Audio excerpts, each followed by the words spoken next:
만약 계약서에 임차인은 권리금을 포기한다 라고 써놓으면 효력이 있을까요? 임대인은 그 특약을 근거로 권리금을 인정하지 못한다고 주장을 하겠지만 임차인이 이 특약 못 지키겠다, 나는 권리금을 받아 나가겠다 라고 하면 효력이 없어집니다.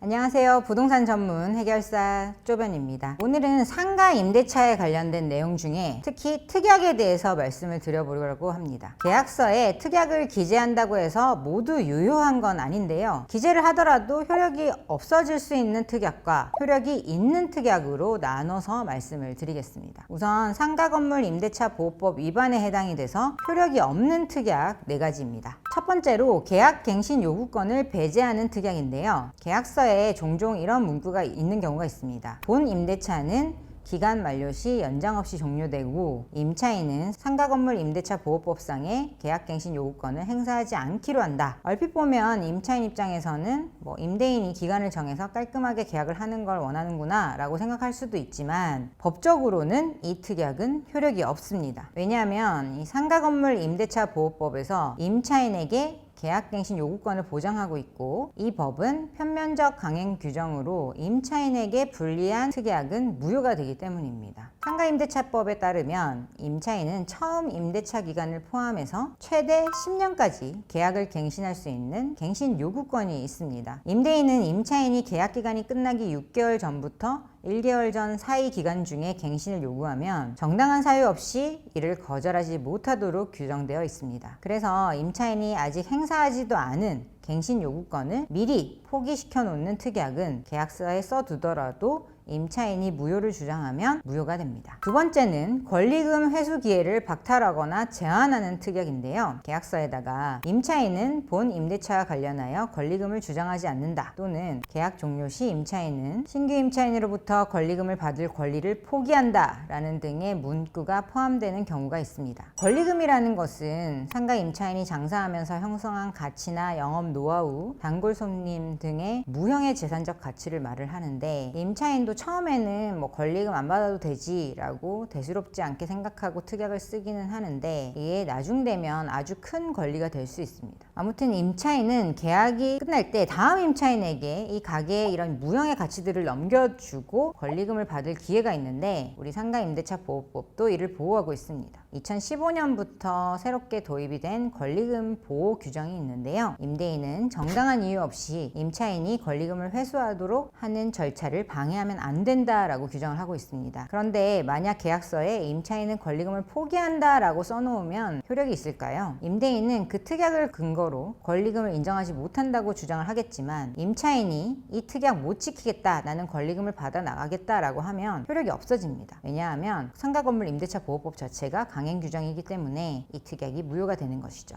세 번째로 많이 발생하는 문제가 차임 증액에 관한 특약입니다. 예를 들어서 계약서에 임대인은 필요한 경우 임대차 기간 중에도 임대료를 인상할 수 있고 임차인은 이에 따른다, 또는 매년 보증금과 월세를 주변 시세에 맞춰 인상하기로 한다, 심지어 임대인은 매년 월 차임을 10%까지 올릴 수 있다 라고 인상폭까지 구체적으로 정해서 적어 놓는 경우도 있습니다. 상가 건물주 입장에서는 지금 싸게 주니까 나중에 시세가 오르면 거기에 맞춰서 받겠다라는 뜻일 수는 있지만 결론부터 말씀드리면 이 특약은 효력이 인정되기 어렵습니다. 상가 임대차법에는 임대료 증액에 관한 명확한 제한 규정이 있습니다. 임대인이 임대료를 올릴 때 1년에 한 번만 가능하고 그 올리는 상한폭도 이전 임대료의 5%를 초과할 수 없도록 규정하고 있습니다. 법적으로 연 5% 이상의 임대료 인상은 막아둔 거예요. 그리고 무엇보다 임대료를 올릴 때에는 5%까지 무조건 올릴 수 있다는 뜻이 아니고 임차인과 합의가 이루어져야만 올릴 수 있습니다. 네 번째는 1회 또는 2회의 월세를 연체하면 바로 계약을 해지할 수 있다라고 하는 특약입니다. 계약서에다가 임차인이 월차임을 2회 연속으로 연체할 시 임대인은 즉시 계약을 해지할 수 있다라고 써둔다든지 한 번이라도 차임을 늦게 지급하면 계약을 해지할 수 있다라는 문구가 들어가 있더라도 이것은 무효가 될 수 있습니다. 상가임대차 보호법은 임차인이 월세를 밀리더라도 3기분의 차임, 그러니까 월세를 밀린 금액이 총액 합쳐서 3기에 이르는 경우에만 계약 해지권을 보장하고 있습니다. 따라서 1회나 2회의 차임만 밀렸다는 이유로 계약을 해지할 수 있다는 특약은 그 자체로 효력이 없다고 보시면 되겠습니다. 그러면 뭐 특약으로 쓸 게 없네, 특약을 쓰지 말라는 말이냐, 이런 생각이 드실 수도 있는데요. 효력이 있는 특약을 말씀드리겠습니다. 첫 번째로 원상회복 의무 구체화 특약입니다. 임차인은 임대차 종료 시 영업시설, 인테리어, 간판 등을 철거하고 원상회복하여 반환해야 하고, 원상회복의 기준은 계약 당시 상태를 기준으로 한다. 또는 이전 임차인 것까지 계속 이어서 장사하는 경우가 많기 때문에요. 임차인은 그 전 임차인 땡땡땡의 영업을 포괄적으로 양수하였기 때문에 원상회복의 기준은 그 전 임차인의 계약 개시 시를 기준으로 하고, 모든 인테리어 및 설비를 전면 철거하기로 한다. 이렇게 써두게 되면 원상회복의 기준을 구체적으로 마련해 주실 수 있습니다. 두 번째, 유지 보수 책임에 관한 특약입니다. 임대차 기간 중 발생하는 전기, 수도, 설비 등 내부 시설물의 수선 및 유지 보수는 임차인의 부담으로 한다라고 특약을 기재하게 되면, 기본적인 수선 의무는 임차인이 직접 하도록 효력이 발생됩니다. 하지만 이 경우에도 건물의 주요 구조물에 대한 수선 의무는 여전히 임대인, 소유자에게 있음을 유의하시기 바랍니다. 세 번째는 계약 해지 사유 특약입니다. 다음과 같은 사유가 발생할 경우 임대인은 계약을 해지할 수 있고 임차인의 갱신 요구를 거절할 수 있다. 임대인의 동의 없는 무단 전대, 양도, 명의대여, 동업 등 목적물을 계약상 정한 용도 외에 다른 용도로 사용하거나 해당 목적물에서 불법 행위를 하거나 위법 건축을 한 경우, 건물 내 질서 문란 행위를 해서 다른 임차인 또는 건물 이용자들에게 중대한 피해를 입힌 경우, 이렇게 규정을 해두시면 불법 행위 같은 경우에는 실제로 뭐 유흥 같은 거나 경찰에서 처벌을 받는 경우가 생겨도 이게 계약 해지 사유가 되는지 여부에 대해서 다툼이 생길 수도 있는데, 이런 특약이 있게 되면 훨씬 더 계약 해지가 쉬워질 거라고 생각하시면 되겠습니다.